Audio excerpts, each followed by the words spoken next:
Time to look at some actual data to let us see what's really going on. I've got a few charts that I think you're going to find very informative, and we'll talk about it all in just a minute.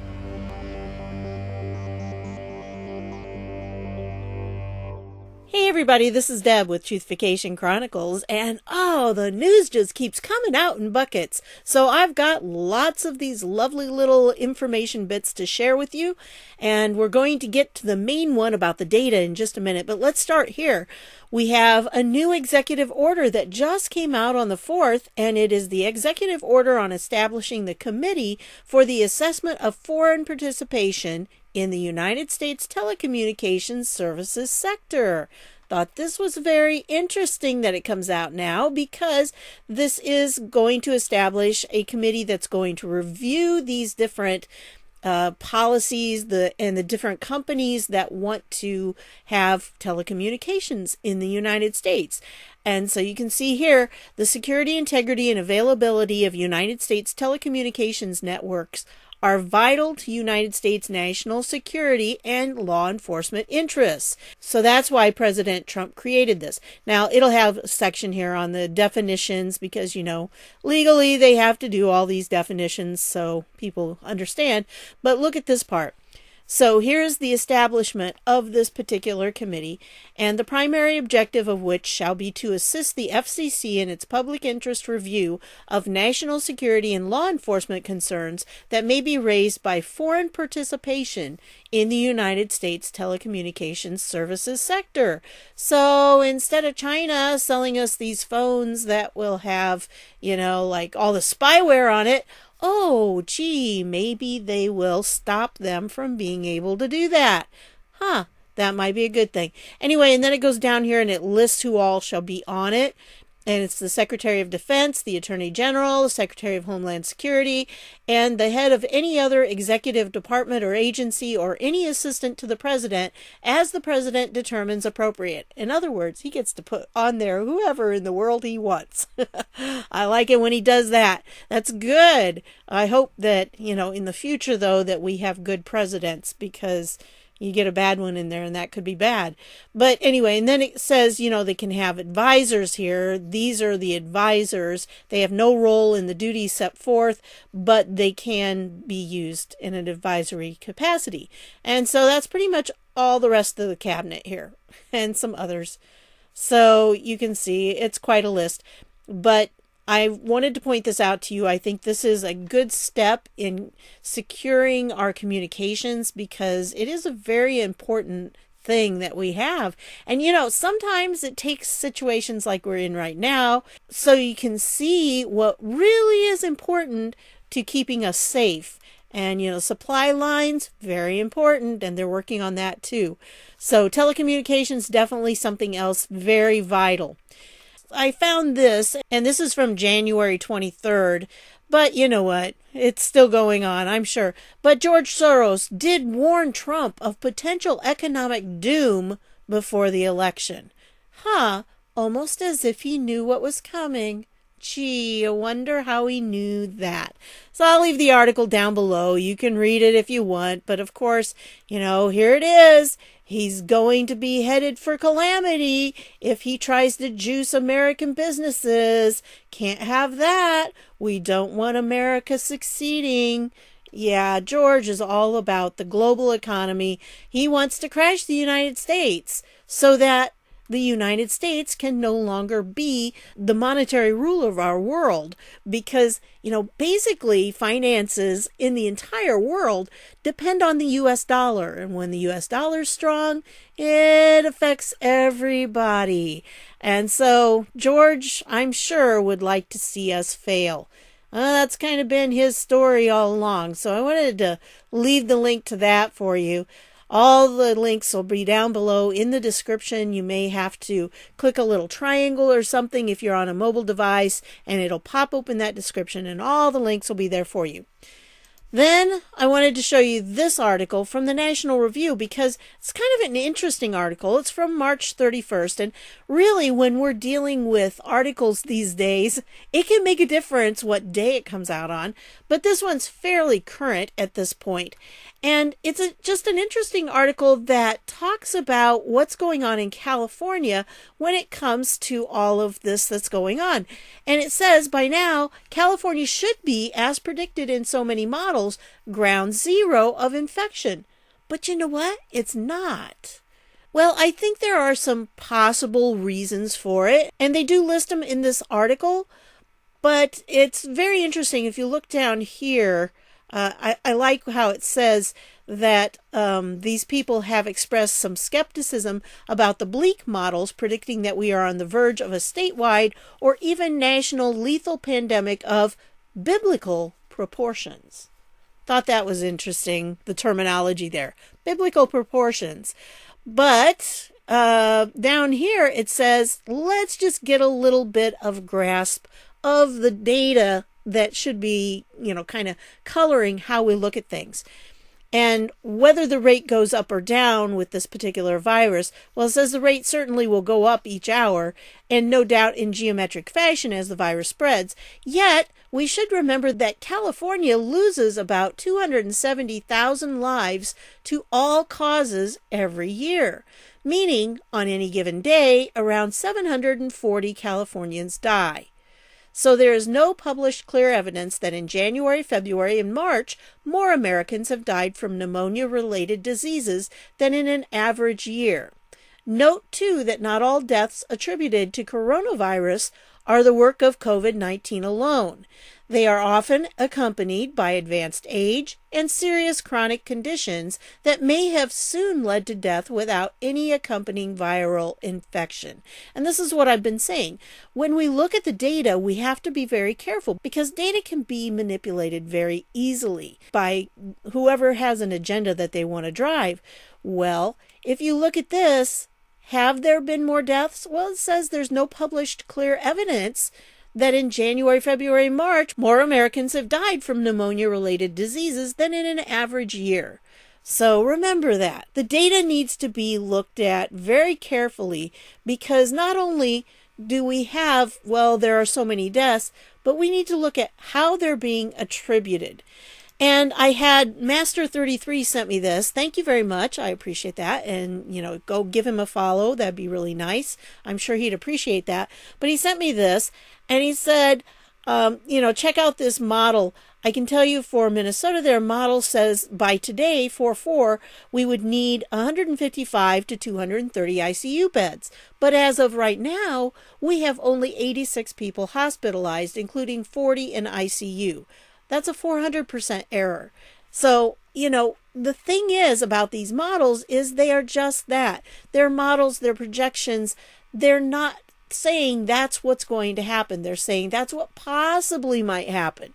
It's always good to be prepared for the worst, but it's also important to remember that it may not be near as bad as what these models are saying. So I think we need to take them with a grain of salt. Here is a website you can take, the covid19.healthdata.org, and you can see there some more information. I'll put the link to this down below so you can comment on him. So Candace Owens, now you remember Candace Owens was the one who started the hashtag Film Your Hospital. Well, she may not have started it, but she promoted it. She's been trying to get people to give their stories of what's going on at their local hospital. Now, I do want to tell you that if you are in the medical profession, please do not get yourself into legal trouble by trying to tell us or filming the inside of your hospital or anything like that. We don't want something that's going to, jeopardize your job. We just want to know what's going on.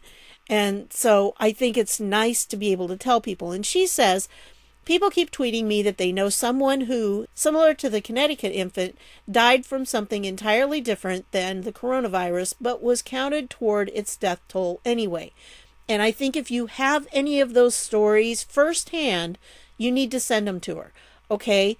But here's the thing. This whole video is about this, basically. I want you to make sure that if you send her something, that it's something that she could verify. Okay?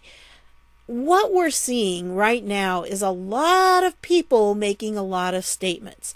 And when it comes to those on Twitter, people can tweet anything, folks. So please make sure that there's data to back it up. Like the one I just showed you here, Master33 gave me a link right here to covid19.healthdata.org. There's the data that backs up this chart and everything that he has and what he's saying here. So that's the kind of stuff we need. We need things that can be verified. We've got to be really careful right now because there's an awful lot of speculation going on. I've watched 2 videos in the last 24 hours that were total speculation, and people are promoting them as truth. I really advise you not to do that, folks. We need to stick with things that are actual truth that we can prove. I mean, I sure hope that if there are children down in the tunnels, that the white hats are saving them right now. I hope that's true. But I have no evidence to prove it. And until I have evidence to prove it, I'm not going to put it out there as truth. And I think it's really dangerous for the entire movement, if we're in it for truth, to be promoting things that we don't have documentation of. I mean, I saw another video that was a bunch of memes, a bunch of tweets. Again, nice ideas, and I hope they're true. But you know what? There was not one shred of documentation on there. They're stories people are telling. And like I said, with this particular thing with Candace Owens here, if you know of someone who died of something and yet their death is being recorded as a coronavirus death, then please contact her. But if you don't have any way to verify that, if it's somebody told somebody that told somebody, don't send that, okay? We need things that can be verified. And until we do that, we really need to be careful about it. I'm not saying that those things aren't true. It's just that if there is no evidence to prove it, it's not good to put it out there as truth. I mean, you can say, well, this is a speculation. This is a theory. This is a hypothesis of what's going on. That's cool. I'm great with that. But please don't put it out there as this is happening right now if you don't have documentation to back it up. And then this guy right here says, what's going on with pneumonia deaths? Well, if you look at this, it has, this red one right here is the 2019-2020. Look at what's happened to the pneumonia deaths. Here are the other ones, and then this one goes way down. Why is that? Is it because some of the people who are dying from pneumonia are actually being categorized as being COVID-19 patients? Maybe they tested positive, but that wasn't really what they died of. So it's one of those things you got to kind of look at all the data that's out there, and it's hard to do because there's a lot of data. And this person said, well, did you make the chart yourself? But down here, he gives the charts from the CDC data. And here's the CDC data that he had for these different charts. And you can see the influenza deaths are going down. This red line again is this year. This was the 2017-2018 year. Look at that. It was very high. And then this one is influenza deaths cumulative for that year. And you can see again, this is here. Maybe it'll go up. I don't know. But right now it looks like both pneumonia and influenza deaths have really gone down significantly this year. And I'm going to show you more data on that too.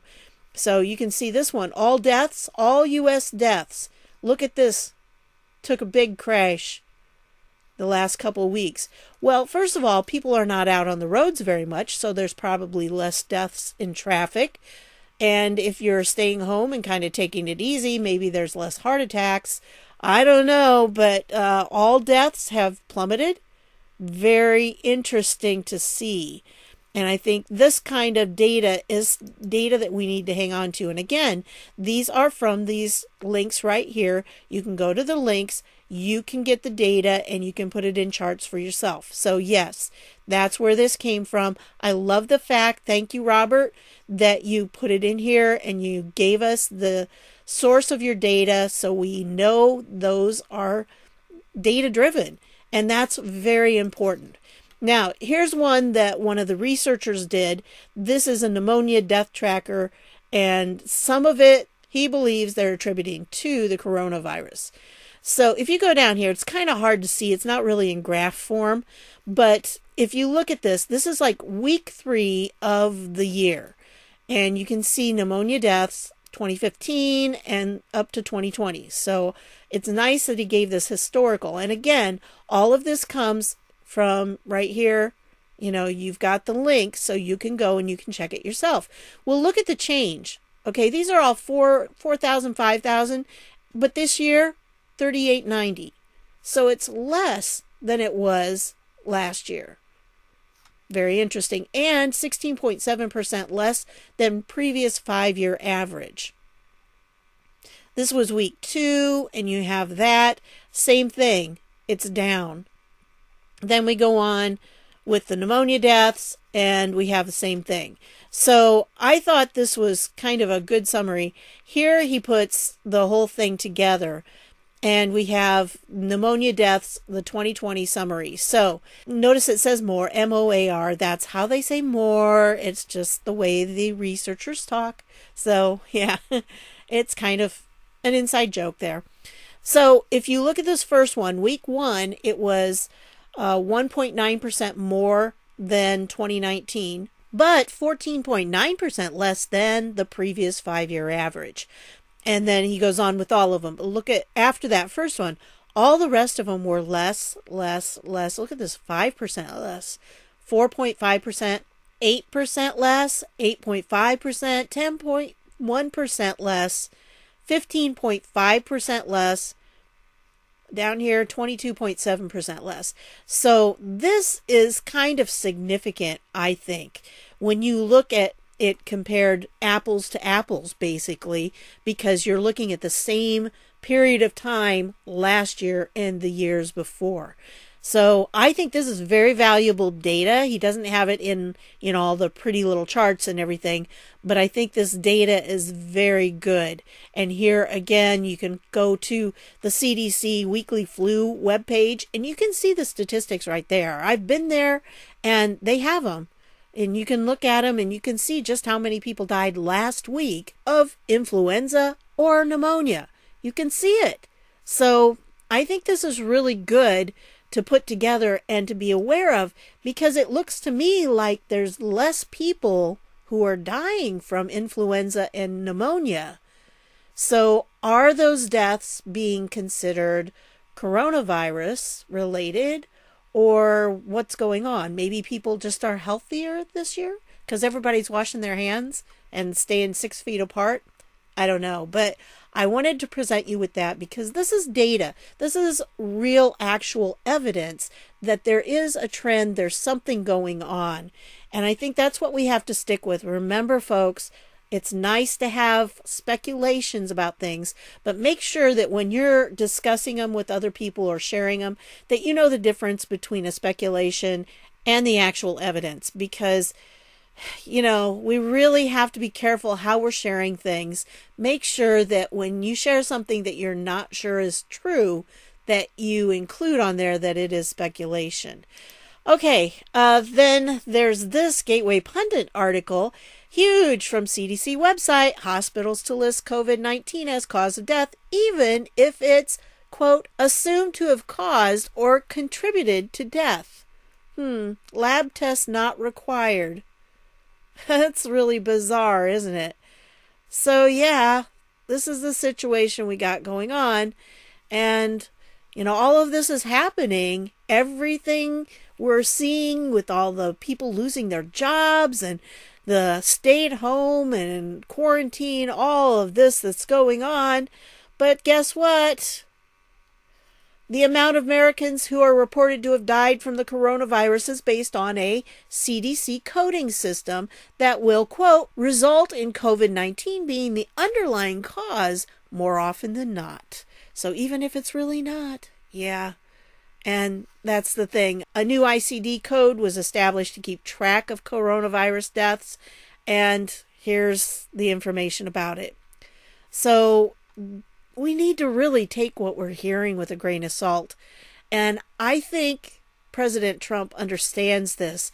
And this is what puts him at odds with Fauci, but we'll talk about that in just a minute. Here's some more data. Updated Florida data. Remember, Florida just went on a relatively loose lockdown. No way it could be having an impact yet. 2,000 fewer patients and 200 fewer ICU patients than yesterday. You read that right. Florida hospitals are emptier today. And here's the charts, the data that show it. Here's where it came from. Again, documented evidence. That's what we need to stick with. So I'll leave the links to all these down below so you will have this documented evidence and you can share it, because I think it's very important that we make sure that when we're sharing things that they are based on what we have evidence to prove. And then, of course, you have this. The real coronavirus chronology shows Trump was on top of it while Biden was mocking the danger. And this is a good article to kind of hang on to because it goes through all the different steps that President Trump took to show how he was approaching this and taking it very seriously from early on. And of course, Biden was saying, no, that's not true. It's hard to argue with actual evidence, and this is actual evidence. That's why make sure that we have evidence and we're not relying totally on speculation. Now, this is an article that I thought was kind of interesting. It's based on a segment that Tucker Carlson did where he was discussing Fauci. Okay, now, you know that Fauci has kind of been dragging his feet about whether to open things up. And he's been the naysayer. Well, we don't want to open it up too fast. Well, Fauci kind of has job security here. And that's what Tucker Carlson was pointing out. And the video for this, by the way, is down here. So, you can hear it. I'm going to play this because it's only 52 seconds, so it's not really the whole clip. What would have happened if the model had been accurate, if it had accurately predicted how many hospital beds we needed? If we'd known that, would we have quarantined the country? That's a good question. Unfortunately, it's too late now. More than 10 million Americans have already lost their jobs. Imagine another year of this. That would be national suicide. And yet that's what Anthony Fauci is suggesting, at least. Now, we're not suggesting Fauci wants to hurt America. We don't think he does. He seems like a very decent man. But Fauci is not an economist, or for that matter, someone who fears being unemployed himself. Like most of the people around him, this is not an attack, just an observation. Fauci has bulletproof job security. He's not thinking that way. He has the luxury of looking at the world through the narrow lens of his profession. He doesn't seem to think much outside that lens. And that's kind of what I've been saying for a long time, because he doesn't look at it from the same point of view that President Trump is looking at things. He's looking at it from totally this scientific, little closed circle view. Because yes, the ideal would be to have all of these drugs and everything go through these extensive tests. But people are dying while we're waiting on that. It shouldn't be that people are dying while you're waiting to find out if a medicine is going to work or not. We have some anecdotal evidence that shows that it's working or that at least improves people's chances. So let's try it. As President Trump says, what do we have to lose? And Fauci, I think it's taken him a little while to get to the point where he's allowed that, because he's very much a person, I think, that wants to be in control of things. And he thinks that, well, I've said this before, he is the traditional definition of deep state. He is somebody who is a career person. He's in that office. He has no fear of being fired. He is there for life, and he's just does what he does in his own little world. And I'm not saying that he's not an expert in what he's doing. I think he knows an awful lot and he's very smart. But I think he also understands that presidents come and go and he's still there. So he believes that he has more of an idea of what's right and wrong instead of letting the president call the shots. Yeah. So and President Trump steps back and allows him to talk, and I think he respects things that he says. But President Trump also understands that if we don't open up our country soon, there won't be any businesses left to open up. And that's something that the president also has to weigh. What is the risk that's involved in this? Is the harm to some people going to be worse than the harm to the many because of having our entire economy crash?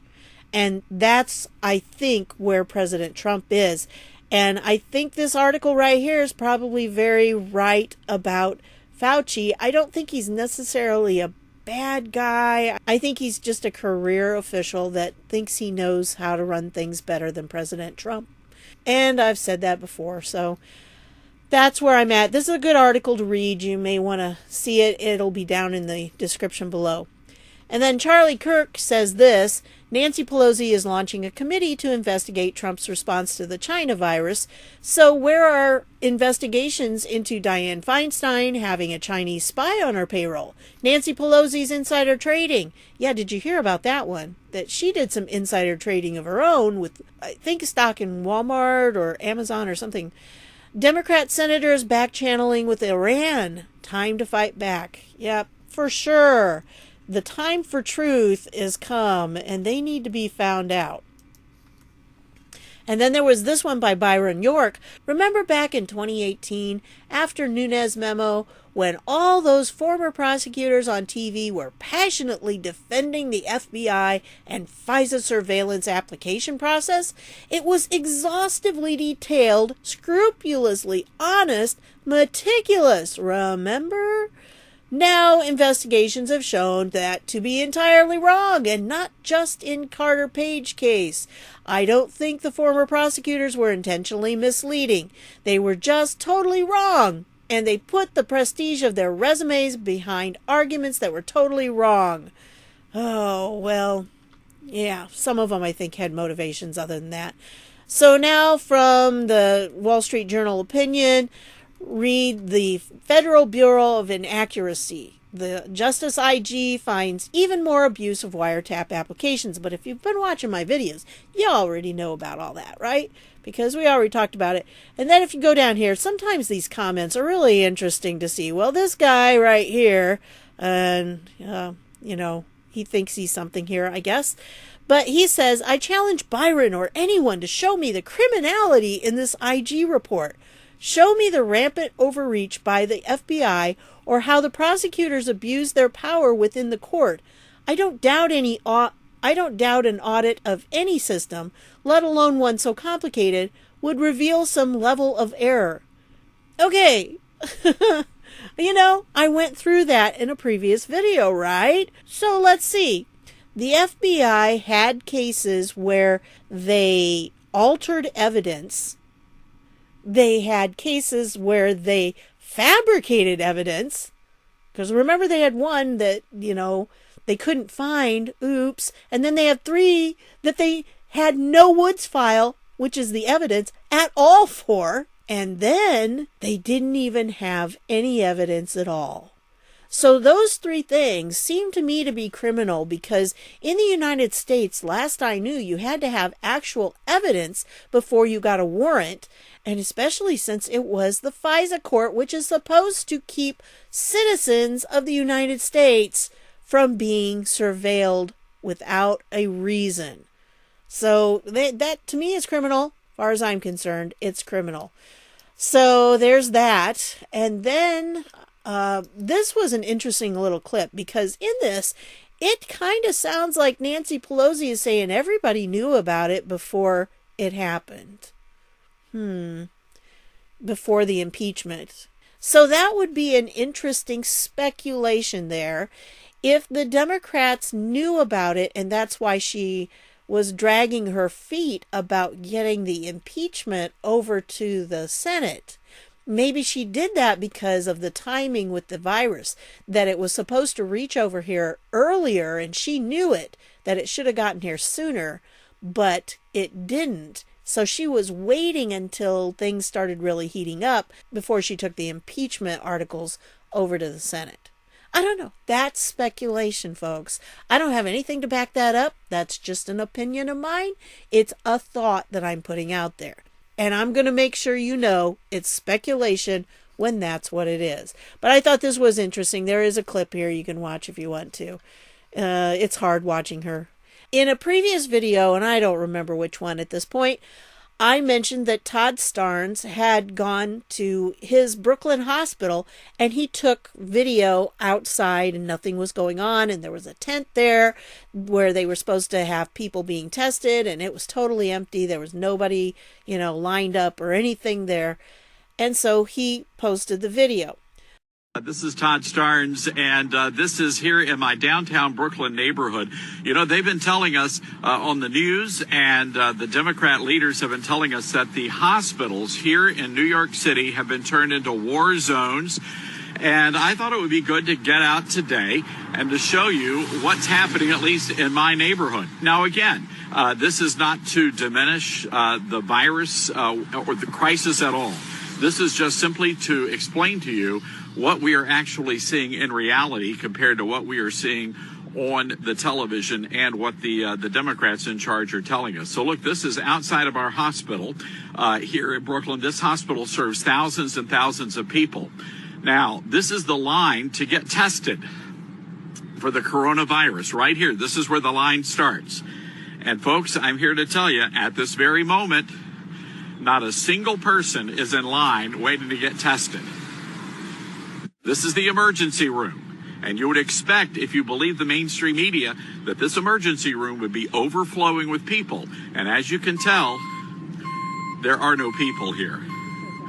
Now, again, this is not to say that this situation could change, but I'm telling you right now, this is what's really going on in New York City, here in Brooklyn. Well, here he's got a little more to say on it. On Monday, the Brooklyn Hospital Center spokesman told me they still had beds available. Number 2, he said the previous Saturday was a slow day at the hospital. That was the day I filed. Number 3, he said they had tested 1,250 people for the virus and were waiting results. Okay? Now, by the way, Todd, if you ever get a chance to see this, please put all your tweets in that are in the same thread. Put them all together, because if you do that, people can use the thread reader. Otherwise, we have to keep doing this, and sometimes it gets messy. So it would be nicer if you could do that. Number 4, the Brooklyn Hospital spokesman told me that many of the people tested may not in fact have coronavirus, but instead may have anxiety over thinking they had it. Number 5, he told me they are treating both corona and non-corona patients. Okay?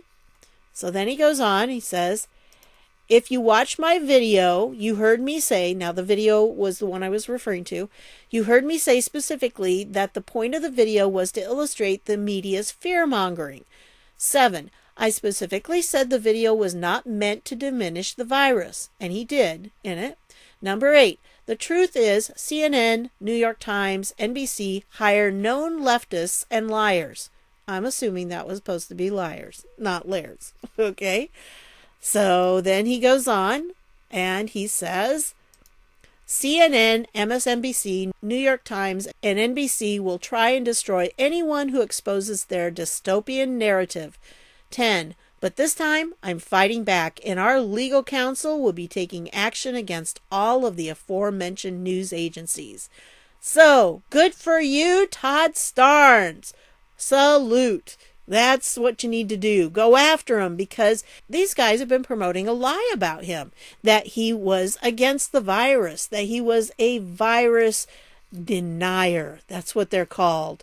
They seem to like to do that. The virus denier. Oh no, shame on you. This is the article about it on Todd Starnes' website. And then here is a thread from one of the people. He's an NBC guy. Dystopia beat.